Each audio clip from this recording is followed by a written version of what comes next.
আমরা কি এখান থেকে চলে যাব? ছাত্র সমাজ কি কখনো বাধার মুখে নত স্বীকার করেছে? আমরা দুর্গ গড়ে তুলব। ওই কোটা কোটা কোটা নামে আদালত আদালতের মতো কাজ করবে। আমরা আদালতের প্রতি শ্রদ্ধাশীল। আমরা নির্বাহী বিভাগকেও প্রশ্নের সম্মুখীন করতে চাই, কেন ছাত্রদের সাথে টাল বাহানা করা হচ্ছে, কেন বিচার বিভাগকে দিয়ে কোটার যে দীর্ঘসূত্রিতা তৈরি করা হচ্ছে। আমরা এই দীর্ঘসূত্রিতা মেনে নেব না, আমাদের দাবি দ্রুত সময়ের মধ্যে মেনে নিতে হবে।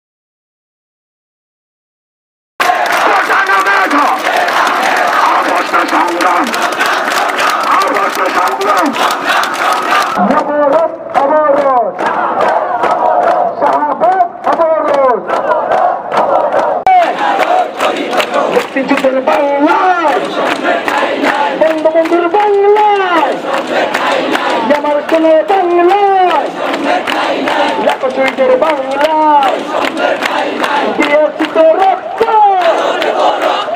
রক্ত কোটা নামে ওটা কোটার খবর দে, ঢাকা খবর দে, হলে হলে খবর দে, কোটা প্রধান বিপর্যয় মেধাবীরা মুক্তি পা। আন্দোলন দিয়ে কি সুপ্রিম কোর্টের বিচার পরিবর্তন করা যায় কিনা? বন্ধুগণ, আন্দোলন দিয়ে একটা রাষ্ট্র গড়ে তোলা যায়।